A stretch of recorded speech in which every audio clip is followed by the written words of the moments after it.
Medan. Medan Mall dulu kalau menengok Medan Mall semua orang menganga mulutnya, lalat pun masuk. Dulu kalau menengok Medan Mall macam menengok kucing. Sekarang menengok Medan Mall macam rumah hantu. Mana yang hebat-hebat dulu? Dulu Deli Plaza. Dulu kalau kami cabut juga. Buka pula cerita. Jalan-jalan, maksudnya jalan-jalan. Artinya jalan-jalan tanpa izin.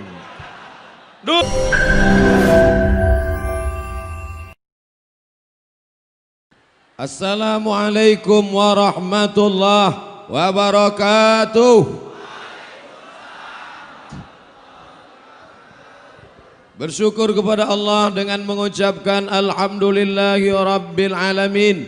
Berselawat kepada Rasulullah dengan ucapan Allahumma salli ala Sayyidina Muhammad wa ala alihi wa sahbihi wa barik wa sallim. Alim ulama, cerdik pandai, tokoh masyarakat, ulil amri, para pemimpin, tak dapat disebut satu persatu. Insya Allah kita semua dimuliakan Allah subhanahu wa ta'ala. Amin ya rabbal alamin. Nabi Muhammad sallallahu alaihi wasallam lahir dalam keadaan yatim, betul? Di Medan masih banyak orang baca Barzanji lagi, masih. Di dalam syair Barzanji itulah disebutkan Nabi ketika 2 bulan dalam rahim Aminah, maka meninggallah ayahnya Abdullah di kota Al-Madinah Al-Munawwarah. Walamma tamma min hamlihi syahrani ala ashhuril aqwalil marwiyah tufiya bil madinatil munawwarati abuhu Abdullah.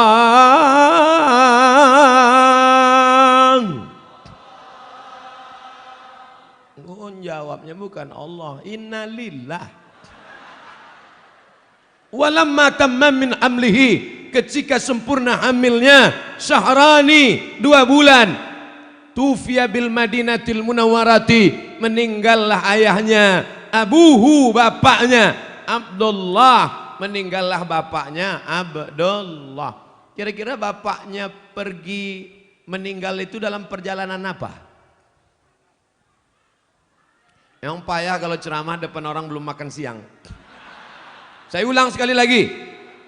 Meninggalnya ayahnya itu dalam perjalanan apa?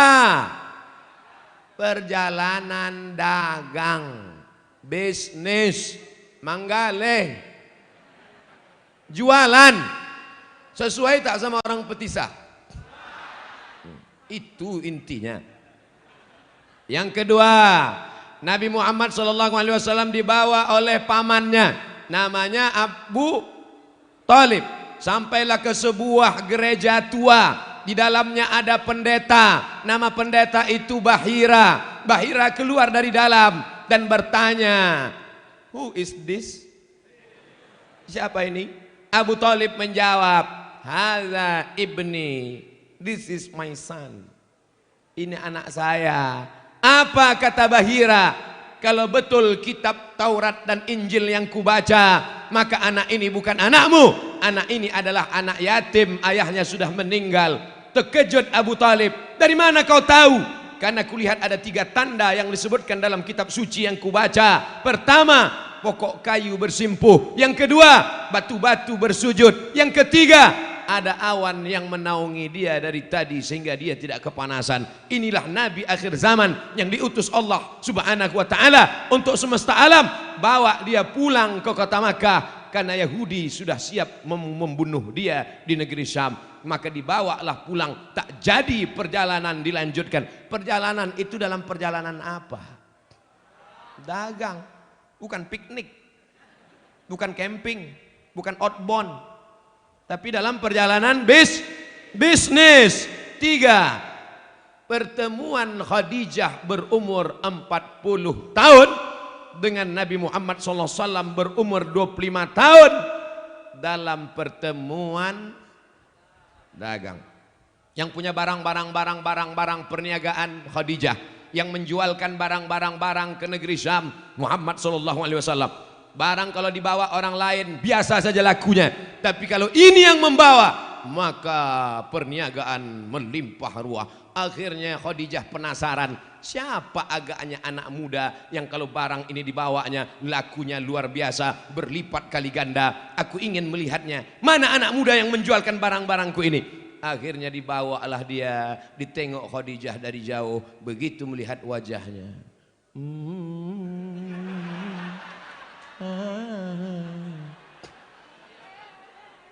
empat, li'ilafi Quraisy ilafihim rihlatas syita'i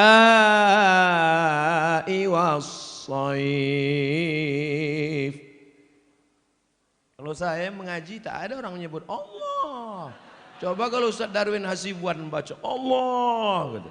Tahunya suara saya itu tak bagus. Tapi janganlah gitu kali kan. Rihlatas syita, musim dingin. Shaif, musim panas. Hebat orang Petisah ini. Memang dia jualan tapi hebat dia bahasa Arab. Iyalah kalau udah musim dingin apalagi lawannya kalau tak panas. Rihlatas syita, musim dingin. Shaif, musim panas. Tapi jangan nanti turun ke bawah lain ceritanya. Tadi Ustaz Somad ada nyebut cerita musim dingin musim panas. Iya, mana yang musim panas, mana yang musim dingin? Syita apa shaif? Yang mana ya? Tak ingat pula. Mudah cara ingatnya. Shin, keluar air liur. Musim dingin, berair-berair. Shaif, musim panas. Perjalanan musim dingin, mereka pergi ke negeri Yaman. Perdagangan musim panas, mereka pergi ke negeri Syam. Dari Yaman ke negeri Syam, kita hitung sekarang berapa negara perjalanan Nabi Muhammad SAW. Yaman, Saudi Arabia, Suria, Lebanon, Palestina, Yordania. Berapa negara? 6 negara perjalanan Muhammad SAW. Jadi kalau dihitung-hitung, dikira-kira, diagak-agak sekarang, Nabi Muhammad itu orang kaya apa orang miskin? Kaya. Bisnis 6 negara guys. Kalian pikir Nabi itu jual duku antar kecamatan? Dari 5 bukti yang saya sebutkan tadi, kira-kira apakah Islam itu menganjurkan dagang, bisnis, jual, perniagaan? Begitu saya ceramah. Jadi saya tidak selalu mengatakan berdaganglah, berniagalah, Nabi menyuruh. Mana dalilnya? Adalah itu. Saya sebutkan dulu dalil-dalilnya, lalu jamaah menyimpulkan sendiri. Berapa dalil tentang dagang yang saya sebutkan pagi menjelang siang ini? Berapa dalil tentang anjuran Islam untuk berbisnis, berniaga, berjual beli, berdagang pada kesempatan ini? 5. Tak ingat kami Pak Ustadz, jangan cemas. Sudah ada saudara kita mengingatkan dari Jepang, namanya Sony. Satu lagi Panasonic. Untuk kamera sudah merekam. Adik mohon jawab dengan jujur. Hidup kamera itu kan? Hidup. Tolong kau share nanti di internet ya. Jangan lupa subscribe, like, and share. Jadi yang punya toko, yang punya ruko, yang punya kios, lanjutkan atau berhenti? Bisnis ini teruskan atau berhenti? Teruskan. Ini kadang banyak ini umat Islam ini ketika sebelum hijrah semangat jualan, ketika sebelum mengaji semangat bisnis, ketika sebelum ikut pengajian semangat, tapi setelah pengajian bawaannya mau mati aja. Ketika ditanya, kau gimana? Buka toko sekarang, semangat kau jualan? Tak ada Pak Ustaz. Terus aku mau mati aja sekarang. Kenapa kau mati? Orang kaya mati, orang miskin mati, raja-raja mati, pedagang-pedagang Petisah mati. Kematian itulah yang membuat kita terus bersemangat untuk beramal. Betul? Hai orang kaya-kaya, hai pejabat-pejabat, hai kepala dinas, kepala badan, kepala kantor yang berkepala maupun tidak. Semangat kalian, karena kalian semuanya akan mati. Antara bapak, saya, Ustadz Dery, Darwin Hasibuan, kalau ditengok secara fisik nampaknya saya lebih dulu. Maksudnya saya lebih dulu mengiring jenazah kalian.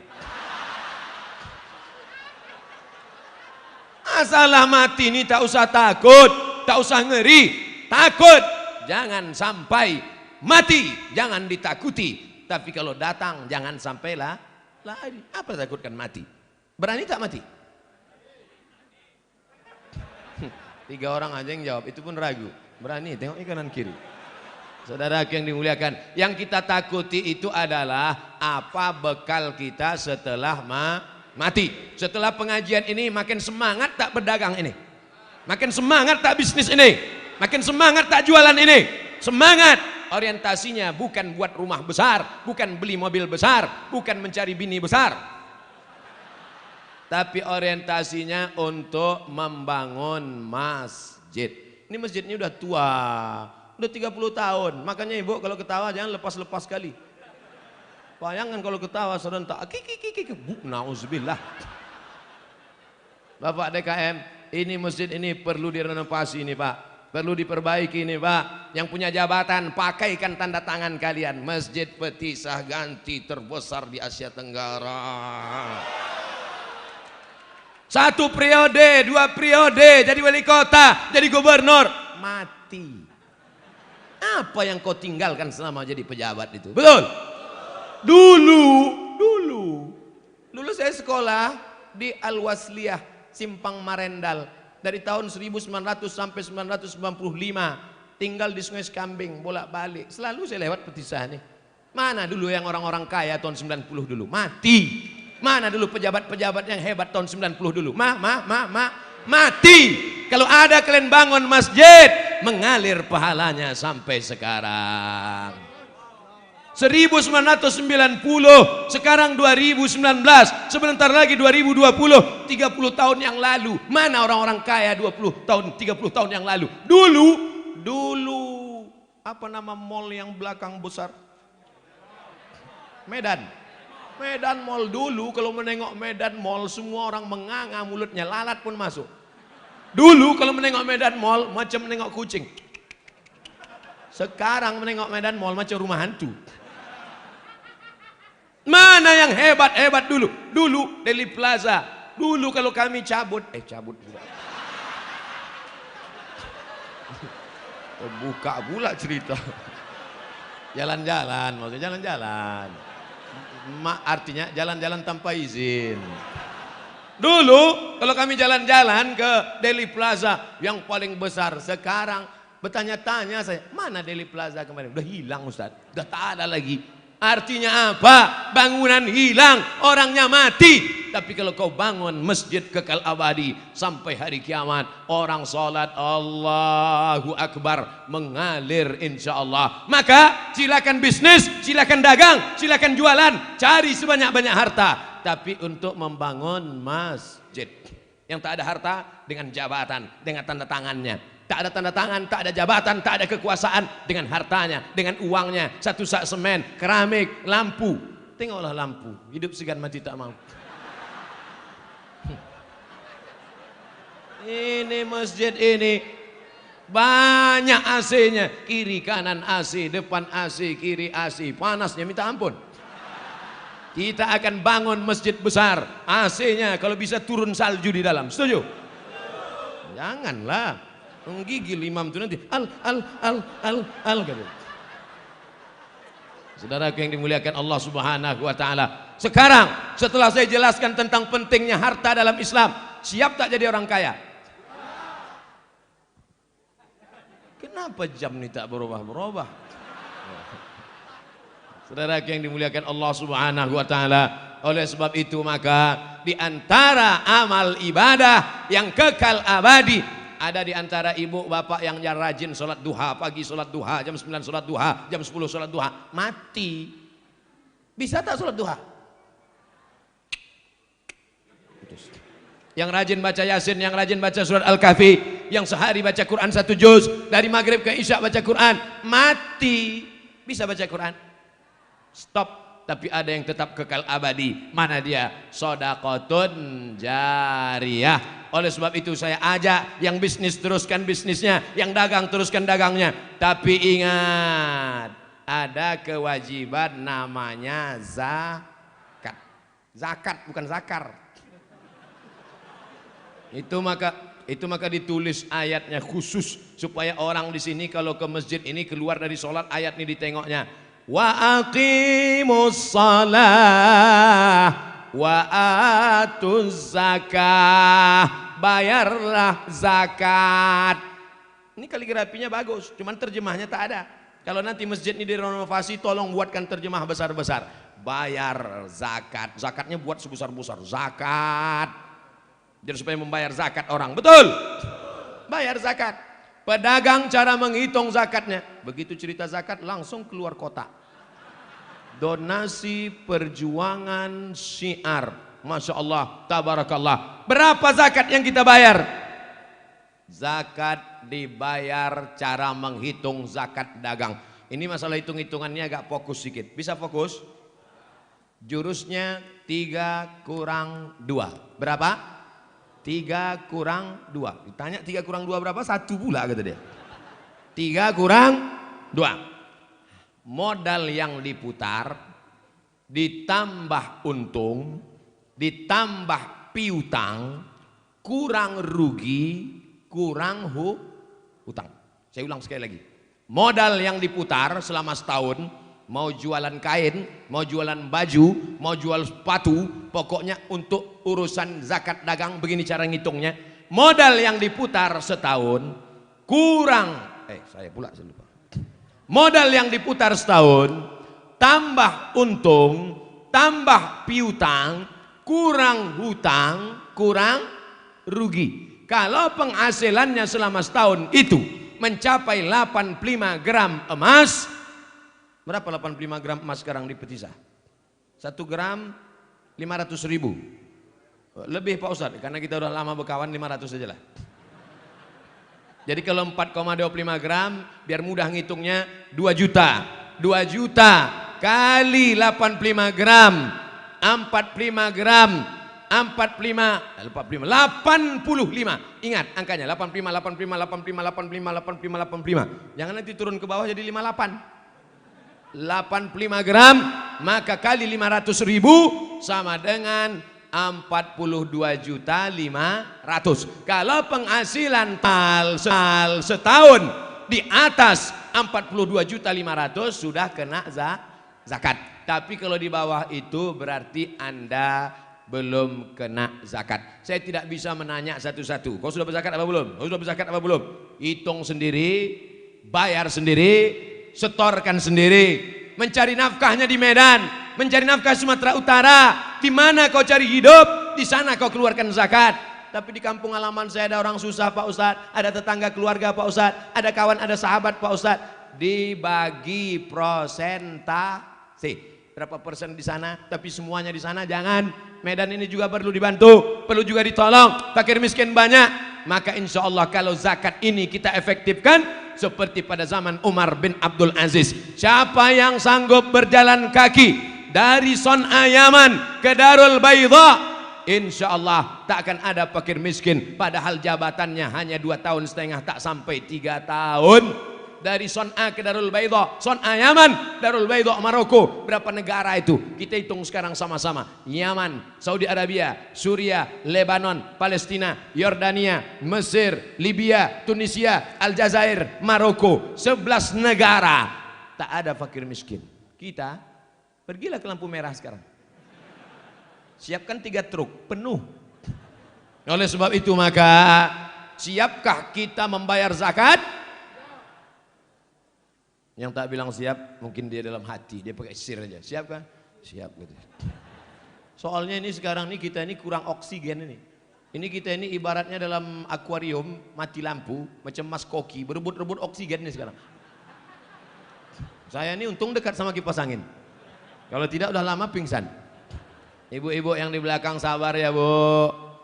Insya Allah ibu-ibu yang sabar suaminya tidak dilarikan pelakor. Masya Allah tabarakallah. Ibu bapak yang berdiri di belakang sabar. Nasib kita sama-sama berdiri. Saya berdiri, bapak berdiri. Bedanya bapak berdiri aja, aku berdiri sambil bercakap lagi.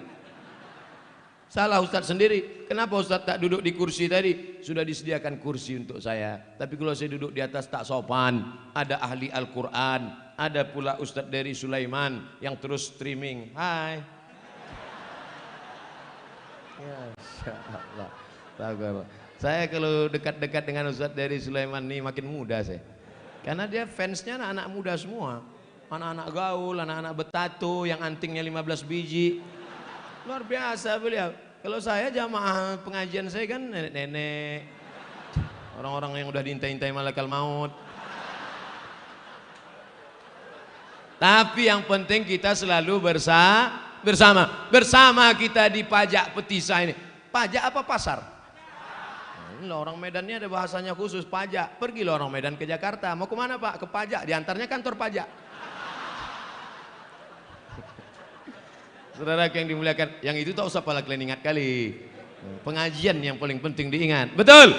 Bayar zakat. Begitu cara membayar zakat dagang, niaga, jualan. 3 kurang 2. Modal yang diputar, tambah untung, tambah piutang, kurang utang, kurang rugi. Tapi hutangnya utang yang berkaitan dengan jualan, bisnis. Ini banyak juga pedagang ini, kau udah bayar zakat? Banyak kali utangku. Apa utang kau? Rumah utang, mobil utang. Itu tak masuk. Utang yang terkait bisnis. Jadi apa yang di rumah kau itu yang lunas? Biniku aja. Ceret utang termos, utang rantang, utang sendok, utang piring, utang. Bini itu pun kalau dibolehkan Pak Kua utang juga. Aku nikahkan engkau dengan mahar seperangkat alat sholat dan kitab suci Al-Quran, utang tunai. La ilaha illallah Muhammadur Rasulullah. Oleh sebab itu maka dagang. Pak Ustadz, kami tak bisa ceramah macam Ustadz, kami tak bisa baca Quran macam Ustadz, kami tak bisa memberikan tausiah khutbah macam Ustadz. Bagaimanalah amal kami Pak Ustadz? At-tajir, pedagang, as-soduq, jujur, al-amin, amanah, pedagang petisah yang jujur, yang adil, yang amanah, ma'an nabiyyin, nanti di akhirat dibangkitkan bersama para nabi, was-siddiqin, bersama orang jujur, was-siddiqin, was-syuhada, bersama orang mati syahid, was-salihin, akan satu surga bersama orang-orang yang soleh. Saya ulang sekali lagi, pedagang petisah yang jujur dan amanah, tidak curang timbangan dan hitungan, di akhirat akan satu surga dengan para nabi dan orang-orang soleh. Tapi tetap sholat. Jangan nanti azan dari masjid petisah, masjid istiqomah, hayya 'alas shalah, tetap juga dia jaga toko. Kau tak sembahyang. Orang yang menjaga toko kalau mati akan bersama para nabi dan orang soleh. Hafal pula dia. Tetap sholat. Kita kan bukan di Saudi Arabia Pak Ustadz. Toko kan tidak bisa tutup Pak Ustadz. Kalau di Makkah iyalah pas azan. Apa kata baladia? Baladia itu Satpol PP di Makkah. Kalau sudah azan tutup. Haji. Roh, haji. Tapi di tempat kita tak bisa. Kalau kita tinggalkan balik habis. Maka sip-sipan ganti-gantian. Yang suami istri, adinda, buah hati belayan jiwa, tolong kau jaga sebentar toko abang nih ya. Kalau datang nanti perempuan mendesak-desak, itu bukan bini muda abang. Kau jaga sini ya. Iyalah bang. Ganti-gantian untuk mencari rezeki yang halal. Gantian sama laki-laki yang lain. Ada pula perempuan tak bisa menjaga karena dia mencari nafkah di tempat lain, tapi ada kawan, ganti-gantian. Kita kalau sholat nanti kita buat kloter 2. Kau duluan ya, nanti aku sholat. Begitu, jangan sampai tidak sama sekali. Yang dicari ini rezeki. Rezeki itu datang dari siapa? Dari Allah. Yang menghidupkan dan yang mematikan kita siapa? Allah. Yang membuat jantung kita berdegup berdetak siapa? Allah. Yang memberikan kita nafas siapa? Allah. Yang dicari rezeki dari Allah, tapi panggilan Allah disia-siakan. Yang mengatur rezeki itu Allah, tapi rumah Allah dikosongkan. Sebetulnya yang kita sembah ini Allah apa toko? Makanya ditulis besar-besar di sini. Inna solati wa nusuki wa mahyaya wa mamati lillah. Tokoku, barangku, jualanku, rukoku punya Allah. Ini semua punya Allah. Makanya orang-orang kaya itu, Bapak udah lama di petisah? Ya lumayan lah Pak Ustadz. Berapa lama? Ustadz belum lahir aku udah punya toko sini. Sombong kali ya. Berapa toko Bapak? Ya lumayan lah Pak Ustadz. Berapa banyak? Sejauh mata memandang.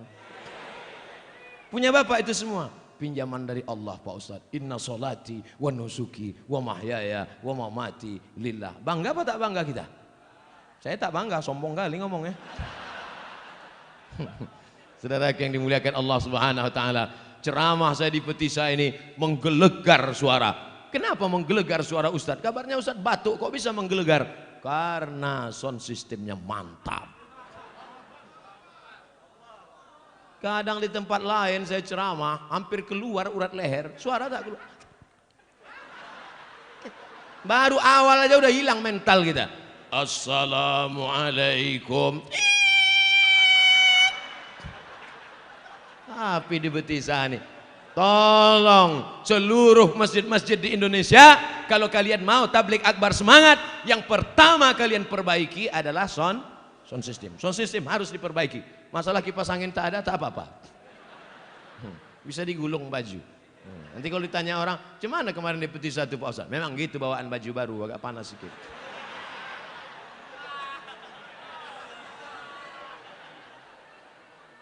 Begitu tadi Ustadz Darwin membacakan ayat, datanglah Ustadz Dery Sulaiman mengajak saya berbisik sedikit. Saya penasaran apa yang mau dibisikkannya. Ustadz datang disambut bom ya, gitu. Dibilangnya aku datang disambut bom. Islam tidak pernah mengajarkan membunuh orang untuk masuk ke dalam surga, betul? Itu bukan ajaran Islam. Itu orang merusak. Walaupun yang melakukan orang mengatasnamakan Islam. Kalau hilang selop kita di masjid, bukan masjid Petisa, masjid lain. Sholat kita, hilang selop kita. Apakah yang salah itu orang Islam? Tidak, oknum. Makanya betul kata orientalis, orang barat belajar Islam, dibacanya Islam di internet, ditengoknya Islam di internet, mantap kali Islam ini, masuk Islam dia, sholat dia ke masjid, pulang dari masjid, selop pun hilang. Apa kata dia? Bersyukur aku kepada Allah karena aku belajar Islam bukan dari orang Islam, tapi belajar Islam langsung dari ajaran Islam, karena banyak perbuatan orang Islam tidak mencerminkan ajaran Islam. Nabi SAW meninggal dunia, baju besinya wadir'uhu mar'uhunatun inda yahudiyin, baju besinya tergadai bukan sama orang Islam, baju besinya tergadai di tangan orang Yahudi, Yahudi Bani Nadir, Yahudi Bani Quraidah, Yahudi Bani Qainuqa, Yahudi Khaybar. Datanglah Nabi meninggal, kemudian sahabat bertanya, "Hei Yahudi, ya baju Nabi kok bisa sama kamu?" Nabi kalian menggadaikan bajunya kepada aku, jual beli, gadai menggadai. Jadi kalau kita berjualan di Petisa ini, ada saudara kita dari Tionghoa, ada kawan kita dari Kristen, ada orang Hindu, orang Buddha, datang dia mau membeli barang kita, apakah kita tanya agamanya? "Pak, ini kain berapa semeter? Apa agama kau?" Kalau Islam ku jual, kalau tak Islam pergi kau cari yang lain. Masalah dia mau beli barang kita, wala ana abidum ma'abadtum wala antum abiduna ma'abud lakum dinukum. Tapi kalau sudah masalah akidah, masalah ajaran Islam, ada tawar menawar? Tak ada. Banyak orang mengatakan saya ini ustadz yang keras, suara aja yang keras. Kalau hati, kau belahlah dadaku. Kan kau dapati namamu di sana. So sweet, gitulah. Ngomong-ngomong kotak tuh kalian isi juga. Ketawa-ketawa kalian pikir lupa aku. Saudara yang dimuliakan Allah Subhanahu wa taala, apa yang masuk ke dalam kotak infak, wakaf, sedekah, itu yang akan kita bawa mati bekal menghadap Allah Subhanahu wa taala, betul? Kalau cerita masa lalu, kalau cerita orang dulu, pedagang-pedagang Petisa ini tak usah kita ajari lagi bersedekah. Tengoklah, bukan cuma lantai dikasihnya keramik, memanjat sampai ke dinding. Tengok, kalau ada orang pandai memasang keramik di atap-atapnya pun dipasang mereka juga. Sampai ke dinding. Kadang kita sholat di masjid lain, Allahu Akbar, bangkit dari sujud, berpasir kening. Tapi di tempat kita, Masya Allah, karpetnya tebal, tenggelam tapak kaki sengit tebal. Mohon maaf Pak DKM, ini lunas sudah kan? Soalnya saya pernah beberapa masjid, saya puji karpetnya. Selama saya ceramah, belum pernah menengok karpet semantap ini. Saya tengok ketua DKM senyum macam, wah senang deh. Pas selesai, mohon maaf Pak Ustaz, masih utang lagi. Selesai acara ini, datangi ketua DKM, tanya, Pak, kalau kita mau renovasi masjid ini berapa perlu semen, berapa perlu batu bata, berapa perlu keramik, berapa perlu hiasan kaligrafi, berapa perlu AC, berapa perlu lampu, betul? Bapak mau bantu? Enggak, nanya aja. Bantulah. Masjid Petisah inilah yang akan membuat kubur kita terang benderang nanti insya Allah. Masjid Petisah inilah yang akan membuat kubur kita lapang sejauh mata memandang nanti insya Allah. Amin. Pergi pagi pulang petang peras keringat banting tulang, sholat tinggal, anak tinggal, keluarga tinggal, semua tinggal, berzikir tak pernah, baca Quran tak pernah, sembahyang tak pernah, mati. Duit yang kau cari tadi untuk siapa? Habis dihabiskan ibu tuh untuk nikah sama Bronis, berondong manis. Iya kan Bu? Iya kata mereka. Aku tak ada bilang aku mancing-mancing aja. Mereka cantik-cantik, muda-muda. Ngapain ditunggu? Kalian udah mati dimakan cacing tanah. Hidup aja pun udah dimakan cacing tanah, apalagi mati. Apa itu? Diabetes meletus. Saudaraku yang dimuliakan Allah Subhanahu wa taala, apa kata mereka sekarang? Abang, jangan pergi lama-lama ya, buah hati belayan jiwa, setengah napasku pergi. Pret. Mati kalian pagi nih, besok pagi menangis dia, tengoknya lagi. Ustadznya nggak enak, giliran mati laki-laki aja. Oke, kalau gitu sekarang mereka mati. Setuju? Tengok. Mana yang kekal abadi? Yatsba'ul mayyita salasun, yang mengiringi mayat sampai ke liang lahat. 3 anak, saudara, keluarga, kawan, sahabat, handai tolan. Ustaz dari Sulaiman bukan main sayang sama saya, selalu saya dibela aja. Orang-orang yang membuli saya itu, ditolongnya saya. Tapi giliran saya masuk ke liang lahat, mau dia agak semalam. Sampai masanya kita akan menghadap Allah sendirian. Orang yang kembar dalam perut ibunya berdua, 9 bulan 10 hari di dalam berdua, pergi ke pasar Petisah berdua, pergi ke pajak berdua, pergi ke kebun berdua. Tapi kalau mati, orang kembar tetap mati sendiri. Sampai masanya kita akan mati sendiri. Apa yang menemani kita di dalam?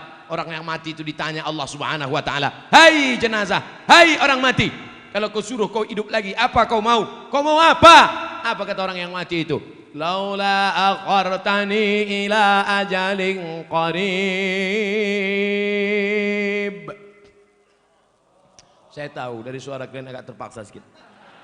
Ya Allah, kalau kau buat aku hidup agak sebentar, sekejap saja ya Allah, 5 menit pun jadilah ya Allah. Kalau kusuruh kau hidup lagi, kau mau apa? Apa kata mereka? Fa'asaddaqa, aku mau bersedekah. Maka banyak-banyaklah bersedekah, santuni anak yatim, fakir miskin, orang jompo. Ara'aital ladzi yad'ul, ara'aital ladzi yukadzibu biddin. Tahukah kamu siapa itu orang yang mendustakan agama? Siapa orang yang mendustakan agama itu? Yang mendustakan agama bukan yang mengejek Islam, yang membuli ulama. Siapa itu orang yang mendustakan agama?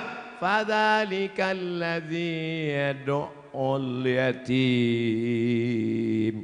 Lupa pula saya menggulung satu lagi. Tolong nanti yang rekaman-rekaman itu kalian edit. Kalau tidak nanti dikeluar viral. Ustaz Somad tangannya panjang sebelah. Saudara yang dimuliakan Allah Subhanahu wa taala, beruntunglah jadi pedagang di Petisah. Pak Ustaz, saya tak jualan di sini, tak apa-apa. Insya Allah panjang umur, murah rezeki. Walaupun tak jualan di sini, selalu sholat di sini, berjualan, membeli sama mereka barang agak murah sedikit. Tak pula ada yang mengaminkan. Artinya harga tak bisa ditawar itu kalau gitu. Saudara yang dimuliakan Allah Subhanahu wa taala, pertama bayar zakat, yang kedua namanya infak dan sodakoh. Apa beda infak sama sodakoh Pak Ustadz? Infak itu barang, kasih mikrofon, infak, kasih baju, infak, kasih jam dinding, infak, kasih semen, infak. Kalau sodakoh, likulli sulama minkum sodakoh, setiap tulang-tulang sendi ini sodakoh. Jadi kalau kau bisa kasih semen, kasih semen. Tak bisa kasih semen, ikut mengacau semen. Jangan mengacau tukang semen. Mengaduk, diaduk semen, datang gotong royong, lecet tangan, melepuh bahu, ikut memikul ke lantai 3. Bagus. Yang sanggup kasih semen, kasih semen. Tak sanggup kasih semen, ikut gotong royong. Jangan orang sudah ngecor, ngasih semen tidak, ngasih duit tidak, gotong royong tidak, sampai ke atas petantang-petantang nengok. Oh, ini nampaknya tiang ini miring ini. Ini nampaknya kurang lurus ini. Kalau ada nanti orang model-model begini, Pak DKM, antukkan kepala gini dinding. Biar lurus otaknya itu sedikit. Enak gitu ceramah di Medan ini ya kan. Nggak apalah pakai konsep-konsep kali. Selesai pang pang pang pang pang pang pang. Tempat lain kita cakap agak begitu tersinggung, lapor. Medan ini sedap kita. Orang Medan ini dia tak bisa main simpan-simpan. Harimau di dalam, singa di luar. Kadang orang pandai main simpan-simpan, padahal di dalam macan tutul, di luar kambing. Baik. Orang Medan ini Melayu Delhi. Macam mana orang Melayu Delhi? Kerisnya nampak jelas di luar. Nampak dia ya kan? Pas dicabut rupanya kayu. Orang Medan ini makanannya, dari makanannya aja udah tahu kita. Apa yang di dalam, itu yang di luar. Begitu sebelum masuk, begitu keluar. Apa dia? Daun ubi tumbuk. Oleh sebab itu maka, jadi kalau menilai orang Medan ini mudah aja. Tak perlu main simpan-simpan. Tapi suaranya aja yang menggelegar. Kata-katanya aja kadang tidak beraturan. Tapi hatinya selembut sutra. Betul? Kalau tak percaya kalian datanglah ke Medan biar kalian rasakan sendiri. Cemana rasanya ditinggal sudahku.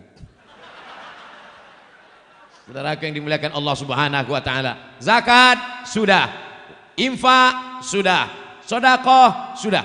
Nanti kalau ada yang bertanya, apa beda infak sama sedekah? Kalau benda, barang, materi itu namanya infak. Tapi kalau sedekah, senyum pun sedekah. Tabassumika fi wajhi akhika sedekah. Senyummu kepada saudaramu sedekah. Itulah adilnya Allah. Untuk orang kaya kasih semen, untuk orang kaya kasih batu bata, untuk orang kaya kasih duit. Tapi kami miskin susah melarat Pak Ustadz. Apa yang bisa kami kasih Pak Ustadz? Senyum aja kok. Ayo orang susah senyum aja. Pak Ustadz saking susahnya senyum pun payah. Tahu kau di mana jembatan Sungai Deli kan? Terjunlah ke situ. Apalah payahnya senyum. La taqiranna minal ma'rufi syai'a. Jangan kau sepelekan perbuatan baik walaupun kecil, walaupun seujung kuku, walaupun sebesar tapak kaki semut yang hitam. Jangan kau sepelekan perbuatan kecil. Sekecil apa? Antulqiya akhaka biwajhin talqin. Kalau jumpa orang itu cerahkan wajah. Jumpa orang cerahkan wajah. Maka saya jadi turun dari bawah tadi. Apa kabar ibu, bapak, sehat? Mohon maaf ya, nggak bisa salaman. Hai bro, hai brother. Ini petantang petenteng muka ditekuk, sok beri bawah ngangguk-angguk. Entah apa dia angguk kan? Mau jalan ini, muka macam jeruk purut dipijak gajah. Apalah payahnya senyum, ya kan? Senyum, tapi senyum sama orang. Jangan sama bis pun senyum. Jadi jalan apa aja lewat ALS. Ternyata setelah diteliti, mensenyumkan wajah dengan mengkerutkan wajah lebih banyak menghabiskan energi. Yang mana menghabiskan energi?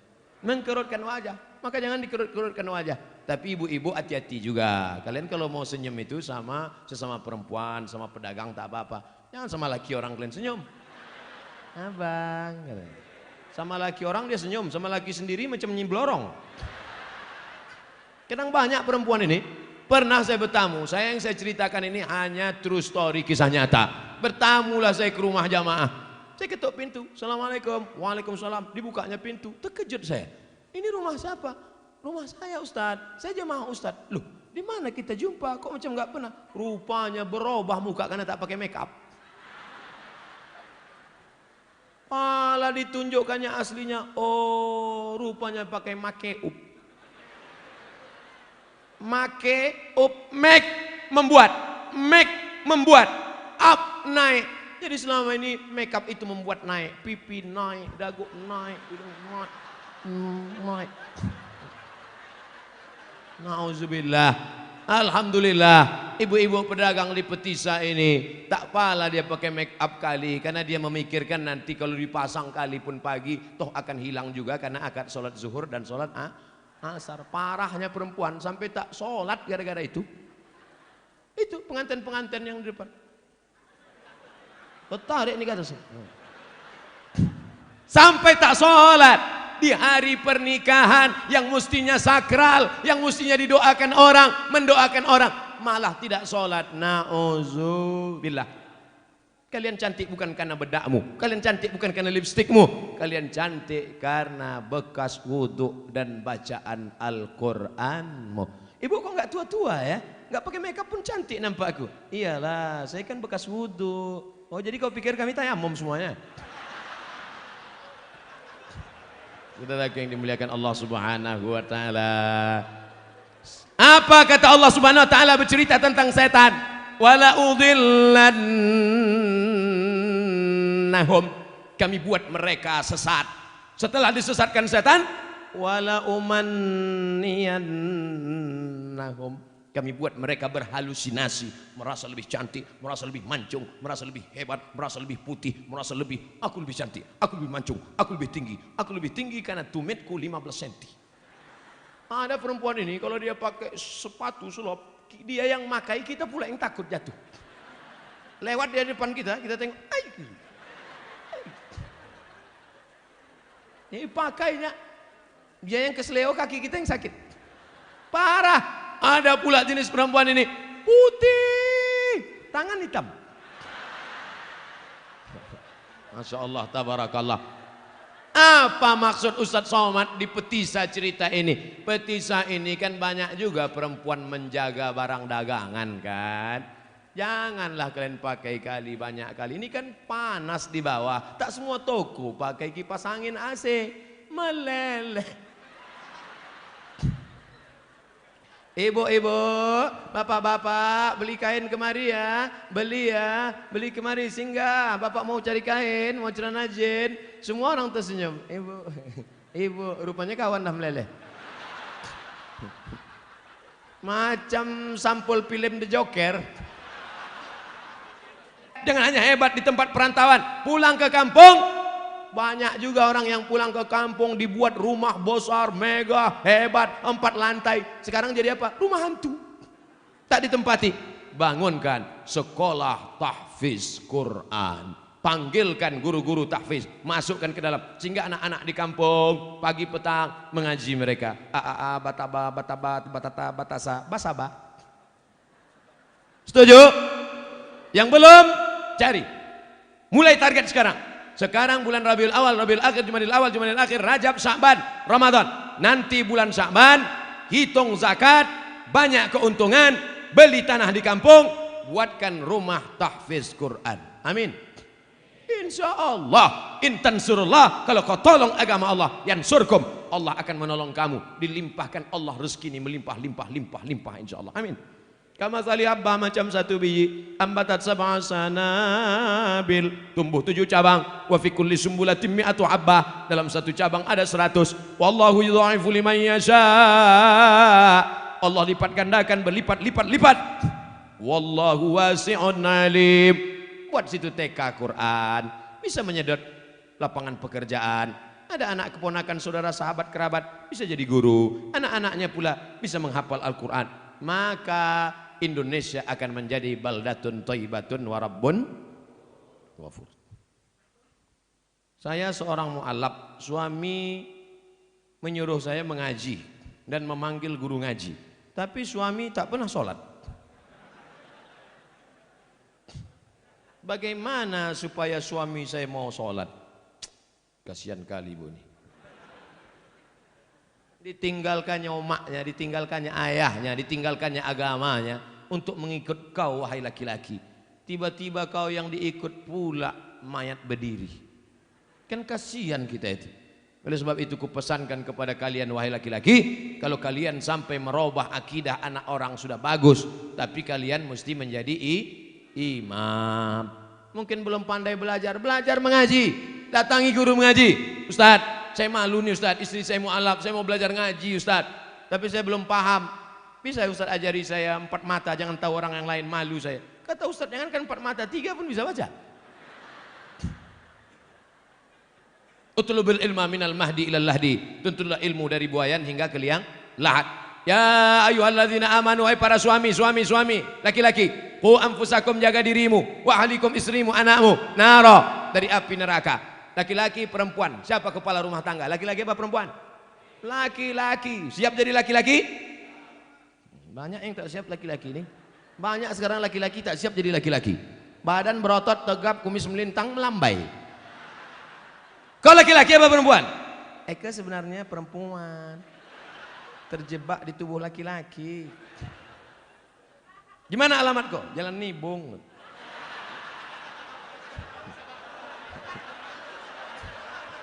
Saudara yang dimuliakan Allah. Dulu tahun 90, sekarang tak ada lagi. Masih ada juga lagi. Belum hijrah, belum taubat juga orang itu lagi. Saudara yang dimuliakan Allah Subhanahu wa taala. Oleh sebab itu maka jadilah laki-laki yang menyelamatkan anak istrinya. Ibu punya 5 hak terhadap laki-laki ini. Udah tahu hak ibu terhadap mereka ini? Yang pertama, mereka wajib mengasih makan. Ibu udah makan? Belum. Datang jam 9, booking tempat. Sekarang sudah jam 3 kurang 15. Cuman mau makan.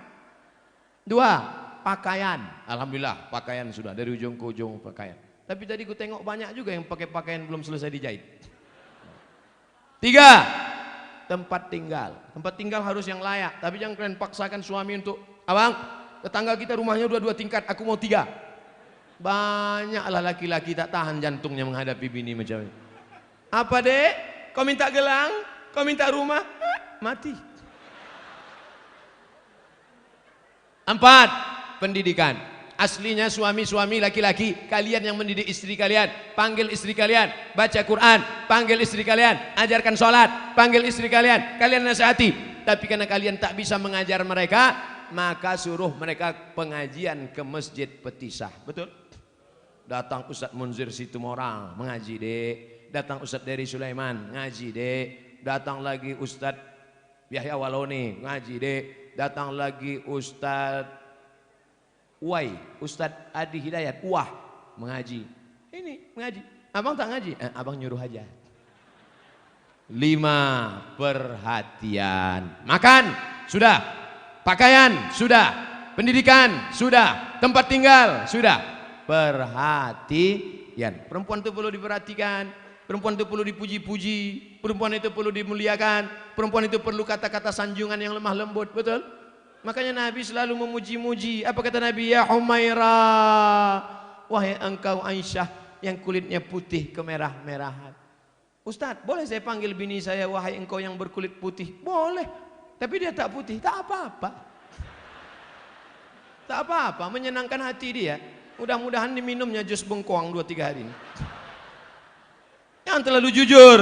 Ini banyak suami ini terlalu jujur dipanggilnya. Ya Hajar Aswad gitu. Ustadz, gimana caranya meyakinkan orang tua kita tentang menikah muda? Ayah, aku mau meminang dia dengan bismillah. Pergilah, kau makanlah bismillah tuh kata dia. Bapak-bapak, kalau ada anak kalian mau menikah muda, anak bapak laki-laki, anak bapak perempuan, maka kompromilah kalian. Daripada mereka makan di daun, baguslah mereka makan di pinggan, betul? Daripada mereka kumpul kerbau, kumpul sapi, kumpul kambing, baguslah mereka berkeluarga baik. Daripada mereka melakukan perbuatan maksiat dosa, na'udzubillah. Jaga mereka baik-baik. Tengok almarhum Ustadz Arifin Ilham, umur 17 tahun dinikahkannya. Anak saya nanti saya tanya, kapan dia mau nikah, aku nikahkan kau. Kapan kau mau nikah? Mana perempuannya? Mana? Tunjukkan biar ku pinangkan. Anak Ustadz masih kecil lagi. Kenapa begitu? Karena saya nikah lama. Kok tahu saya nikah itu bagus cepat-cepat? Pagi bersunat, siang nikah langsung.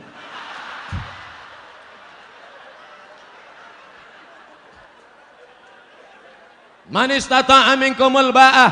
Siapa di antara kamu yang sudah sanggup menikah, falyatazawwaj, menikahlah. Fa innahu aghaddu lil basar. Karena menikah itu menjaga mata, wa ahsanul farji, menjaga kemaluan. Hafal dia Quran, terjaga hafalannya. Terjaga matanya. Ini dibiarkanlah dia tak nikah-nikah. La ilaha illallah, menyiksa. Faman lam yastati, tapi kalau orang tua susah, miskin, tak ada anak lajang yang belum sanggup, fa alaihi bisawm, banyak-banyak kalian puasa sunat. Adik-adik mahasiswa, bagus kalian puasa sunat. Memang nafsu ada, tenaga tak ada. Ditunjukkan orang, dek, itu ada cewek cantik. Tak nampak aku lagi dah. Gelap aja. Gelap. Aku sekarang nih Pak, jangankan cewek, apapun tak nampak aku lagi. Kalau nampak aku perempuan pakai baju merah hijau macam semangka aja aku rasa udah.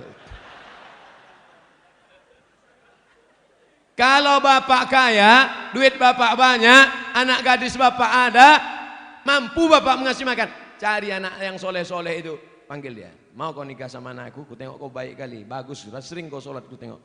Mau kau nikah sama anak saya? Ku tanggung. Tapi kalau macam-macam, ku tembak mati kau nanti. Daripada mereka diambil perampok. Anak kita sekolah agama, jilbabnya panjang, akhlaknya baik. Karena tak kita carikan jodoh yang baik-baik, tak kita tawarkan orang-orang soleh, pacaran dia dengan anak fang. Apa yang terjadi? Waktu di rumah dia cium tangan, seminggu dia nikah dengan suaminya itu, balik dia ke rumah, hai ya, sehat. Dulu jilbabnya panjang, dulu kukunya bersih. Seminggu dia nikah sama laki fangnya itu, gara-gara tak kita carikan. Dia sudah jatuh cinta, mabuk kepayang. Akhirnya apa yang terjadi? Dilawannya kita. Gara-gara apa? Saya tidak menyuruh bapak memaksa anak bapak untuk menikah. Kita tak bisa paksa anak kita. Tapi kita bisa kasihkan alternatif. Anakku, kau sudah kusekolahkan. Kau sudah kukasih makan. Kau sudah kukasih kuliah. Ini calon-calon laki. Kau mau yang mana? Ini ada gemuk, ganteng. Ini ada pula yang kurus macam Ustaz Somad. Nah, ini tinggal kau pilih aja. Macam mana kau pilih? Sesuai. Nah, itu baik. Nabi SAW dipilihkannya. Siapa itu? Itulah Sayyidina Ali menikah dengan Fatimatuz Zahra. Lahirlah anak-anak Sayyidina Al-Hasan, Sayyidina Al-Husain. Mudah-mudahan bapak dan ibu dapat menantu yang baik-baik insyaallah. Masjid pusat pasar, masjid yang ada waktu zuhur dan asar, maghrib, apakah sah sholat Jumatnya Pak Ustadz? Ada sholat Jumat di sini? Ada sholat Jumat? Sholat Jumat jangankan di masjid, di tanah lapang pun sah. Kalau di tanah lapang sah, di ballroom sah, di convention hall sah, apalagi di misalnya, tapi bukan di Medan. Kalau di Medan jangan sholat kalian di tanah lapang, masjid banyak berserak-serak. Kuliah misalnya ke Inggris, kuliah ke Belanda, kuliah ke tempat minoritas, tiba-tiba tak ada di situ tempat, berkumpul di convention hall, di gedung, maka sholat Jumat hukumnya sah. Tapi kalau sudah masjid, dilaksanakan sholat Jumat, jangan sampai kosong dari azan dan sholat berjamaah 5 waktu. Subuh, zuhur, asar, maghrib, isya. Kalau sampai di situ tidak dilaksanakan sholat berjamaah, istahwadat alaihimus syayatin, maka satu negeri itu diganggu, dikacau setan. Mudah-mudahan kita selamat dari meninggalkan sholat berjamaah. Tentang harta warisan, kami bersaudara 5 orang. Masing-masing sudah dapat warisan dari orang tua. Salah satu saudara saya belum berumah tangga dan sekarang beliau sudah meninggal. Sebelum meninggal beliau menyerahkan harta warisannya kepada saya. Tapi keluarga yang lain tidak setuju. Bagaimana penyerahan itu Pak Ustadz? Adik-beradik 5 orang. 1, 2, 3, 4, 5. Yang 4 sudah menikah. Yang 1 anak lajang. Kalau dia meninggal, anak lajang meninggal. Kemana harta warisannya? Harta warisan anak lajang yang tak punya anak, yang tak punya bini, maka dibagikan kepada saudara kandung. Tinggal 100 juta, kami tinggal berempat, 25, karena sama-sama laki-laki. Kalau ada perempuan saudara kandung, lidzakari mi'zlu hadzil untsayain, anak laki-laki 2 kali bagian anak perempuan. Tiba-tiba ada satu saudara, kata dia, aku sudah dikasihnya, akadnya dulu apa? Kalau akadnya hibah sah, mana hitam di atas putih. Makanya kalau memberi hibah harus ada tanda tangan dengan materai 6.000 dan saksi. Kalau tak ada, maka balik kepada hukum bagi menurut hukum faraid. Kalau ada surat wasiat, kalau aku mati, harta warisanku semuanya aku bagikan kepada si fulan. Hukum wasiat tidak boleh semua harta.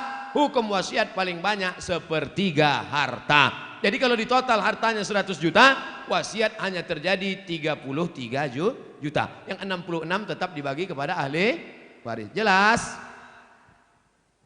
Orang tua saya sebelum meninggal ingin berkurban. Telah dibayar uangnya pada panitia. Tapi sebelum Idul Adha beliau meninggal.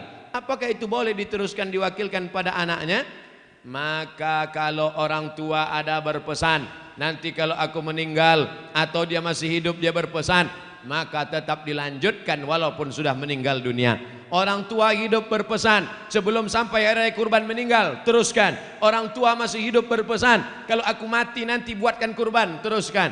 Dagingnya tidak boleh dimakan ahli waris karena wasiatnya untuk umat Islam. Ahli waris tak dapat karena dulu kata dia ini wasiatnya untuk orang lain.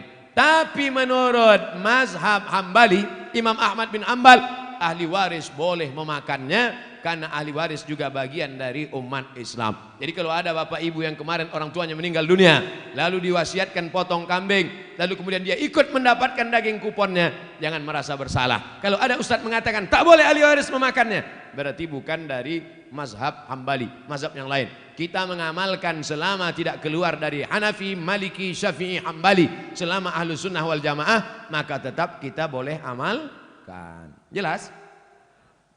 Bagaimana memperoleh ridho suami yang suka menggunakan berbagai macam kartu kredit? Ini bertanya apa curhat?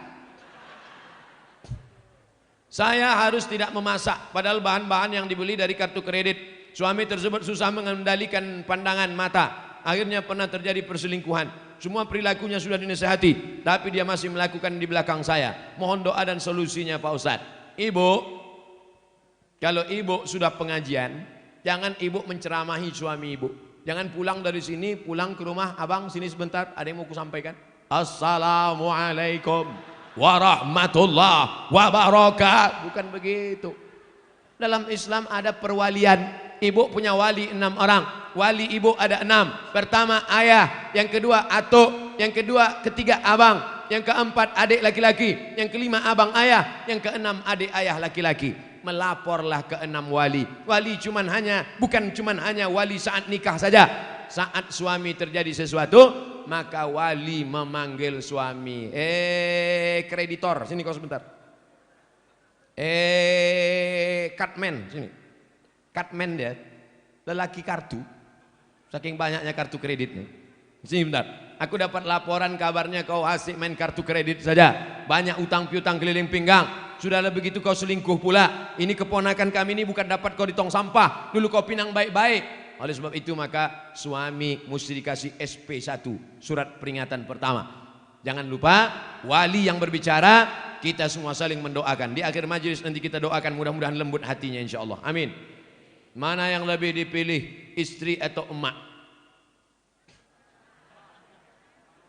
Karena saudara saya tidak pernah mau mengakurkan terhadap ibu. Sakit hati istrinya sudah hampir kepada ibu saya. Gimana nih Pak Ustadz?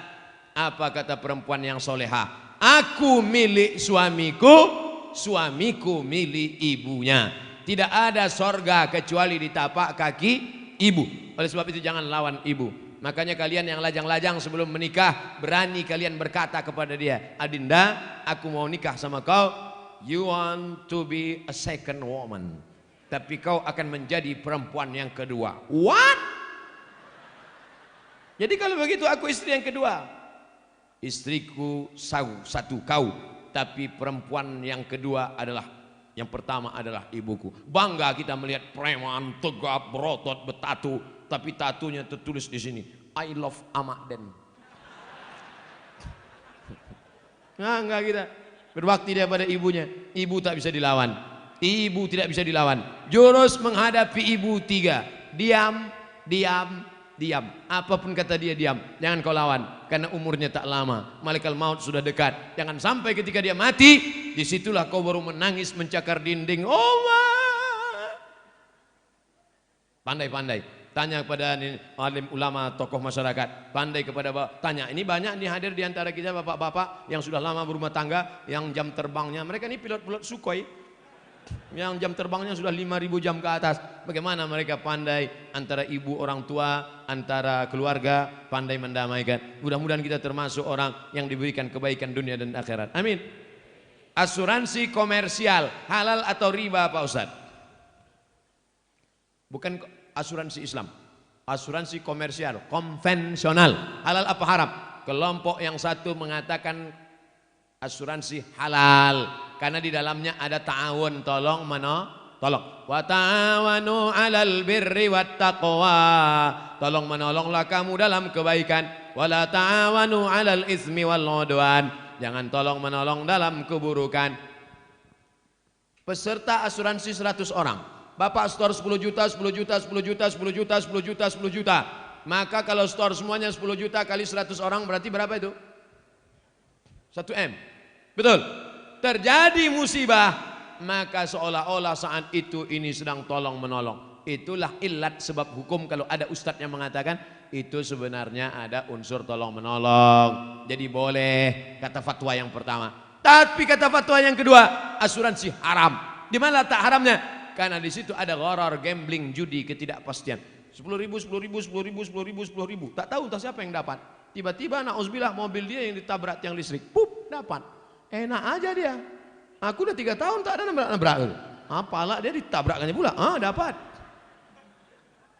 Jadi kalau ada yang mengatakan asuransi itu halal karena dilihat dari unsur ta'awun, tolong menolong. Kalau ada yang mengatakan asuransi itu haram karena dilihat dari unsur gharar, gambling, judi karena ketidakpastian. 2 hukum tentang asuransi. Ustadz pilih yang mana? Sampai sekarang saya tidak pakai asuransi mobil. Sampai sekarang. Tak pernah Ustadz kecelakaan. Bolak-balik. Kadang menabrak orang, kadang ditabrak orang. Kalau ada ustadz mengatakan boleh, dipakainya fatwa pertama. Kalau ada ustadz mengatakan tak boleh, pakainya fatwa satu lagi. Dua-duanya bisa dipakai. Bukan kata Abdul Somad, kata Syekh Ali Jum'ah, mufti Mesir dalam kitab Fatawa Al-Azhar, fatwa-fatwa Al-Azhar. Nama saya XXX. Saya tidak ingin bertanya, hanya saya mau bilang baru-baru ini saya mimpi berjumpa ustadz. Dalam mimpi saya memanggil ustadz dan ingin bersalaman, tapi tak bisa saking ramainya orang. Dipetisah lah itu. Kemudian saya terbangun dan saya menangis, ingin tangan saya dan tangan ustadz bersentuhan. Apa yang sering? Laki-laki, bukan perempuan. Laki-laki. Alhamdulillah, alhamdulillah. Saya ucapkan puji sama Allah. Sekarang dari mulai saya pulang dari Maroko 2008 sampai 2019, 11 tahun saya jadi ustadz. Yang selalu mencari-cari saya itu, kemarin ada Ustadz Somad bisa datang ke rumah saya. Kenapa? Mertua saya sedang demam, memigau-ngigau manggil Ustadz Somad, Ustadz Somad. Tak lama sudah itu datang pula orang ke kampus, Ustadz Somad, ini ada anak kecil umur 5 tahun sakit, memanggil-manggil Ustadz, bawa besok ke kampus. Datang saya peluk, saya sapu kepalanya. Alhamdulillah sampai sekarang yang menangis-nangis ini 2 aja, nenek-nenek, anak-anak. Anak gadis belum ada lagi. Apa yang sering kau tengok, apa yang sering kau dengar, apa yang sering kau tonton, apa yang sering kau pikirkan, apa yang sering kau renungkan, itulah yang akan kau bawa waktu nanti tidur dan sakaratul maut. Biasanya jamaah-jamaah yang selalu mimpi itu, mimpi sama Habib, mimpi sama Nabi, maka dia selalu sebelum tidur itu dia ingat-ingat, dia pikir-pikir, berjumpa. Waktu saya 2 tahun yang lalu ceramah di Jakarta, datanglah seorang jamaah, Ustadz Somad, saya melihat Ustadz dikelilingi oleh Habib-Habib, keturunan-keturunan Nabi. Apa arti mimpi saya itu Ustadz? Mimpi antum itu berarti dakwah saya ini benar mengikut sunnah Nabi Muhammad SAW. Karena saya dikelilingi oleh para habaib. Seminggu setelah itu, tanpa direncanakan, disitulah saya berjumpa dengan Habib Umar bin Hafiz.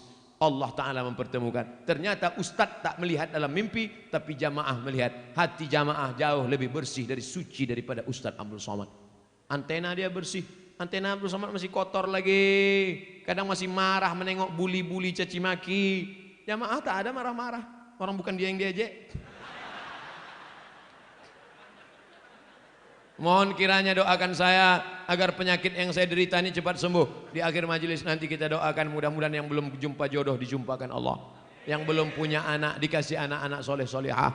Yang sakit disembuhkan Allah. Nanti di akhir majelis kita sama berdoa-doa sama-sama supaya Allah berikan kabulkan yang terbaik insyaallah. Amin. Ustadz, kita mengimani bahwa malaikat wajib diketahui ada 10. Sementara malaikat Jibril tugasnya menyampaikan wahyu kepada Nabi. Sedangkan baginda Rasulullah sudah wafat. Jadi sekarang apalah kerja Jibril itu Pak Ustadz?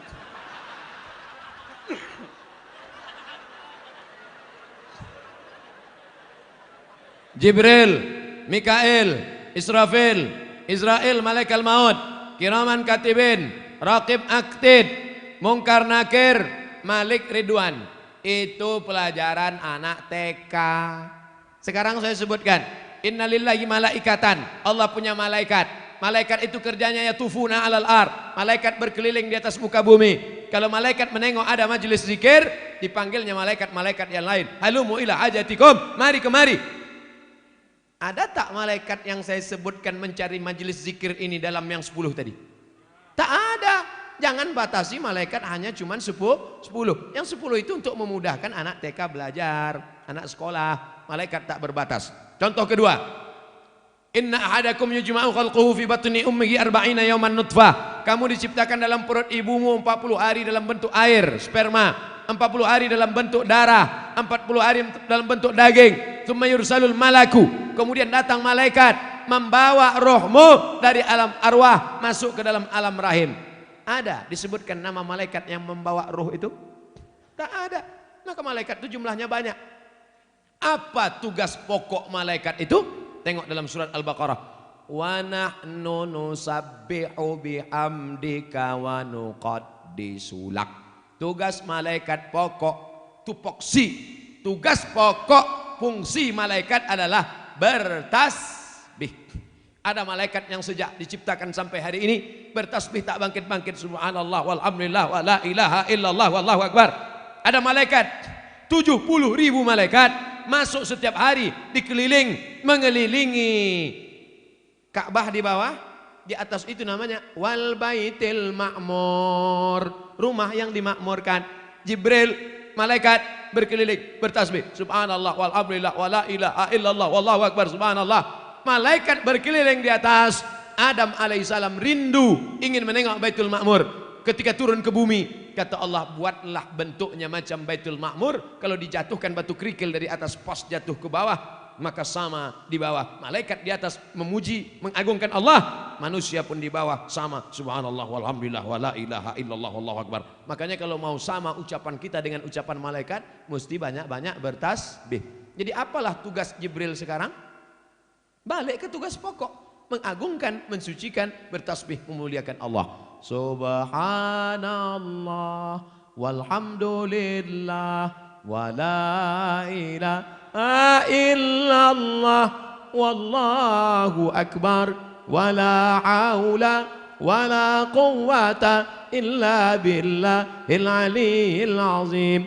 Bapak Ibu sambil jaga toko pagi, belum ada orang berlewat, belum ada orang jualan, belum ada orang membeli, buka tasbih subhanallah walhamdulillah wala ilaha. Tapi kalau ada orang nawar dijawab, yang pula tak dijawab, Pak ini berapa harga pokoknya? Subhanallah walhamdulillah wala ilaha illallah.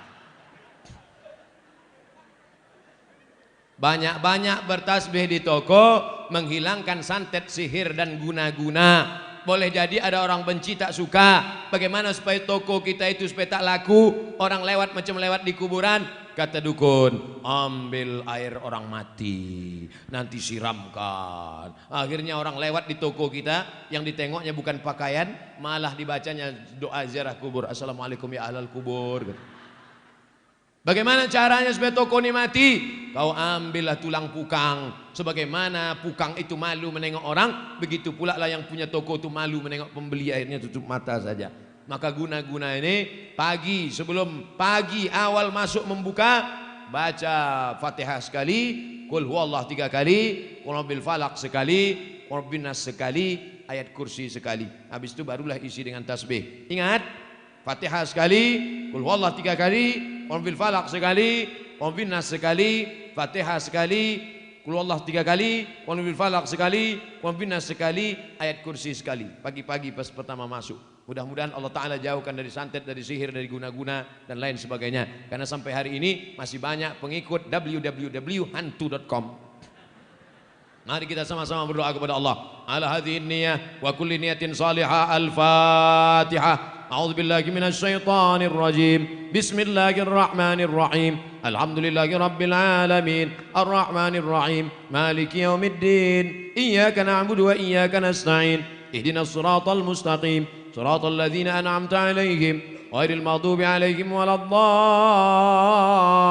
الضالين آمين اللهم صل على سيدنا محمد وعلى آل سيدنا محمد اللهم بارك لنا في أرزاقنا.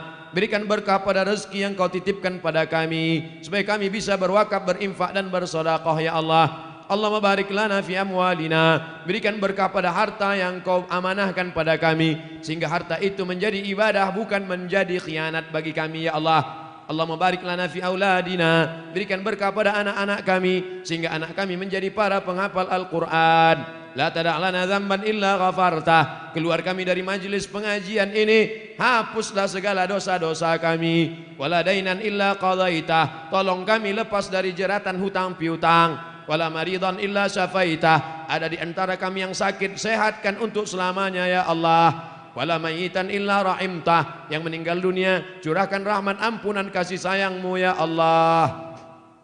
Rabbana ighfir lana dzunubana, ampunkan dosa kami, wali abaina ayah kami, wali ummahatina emak kami, wali azwajina pasangan hidup kami, wali man hadarana, semua yang hadir ini lepaskan dari silap salah dosanya ya Allah. Wali man ghaba anna, saudara kami yang tak dapat datang karena uzur syar'i, berikan pula segala kebaikan-kebaikan ya Allah. Allahumma ja'al quburahum rawdatan min riyadil jinan, jadikan kuburnya salah satu dari taman-taman surgamu.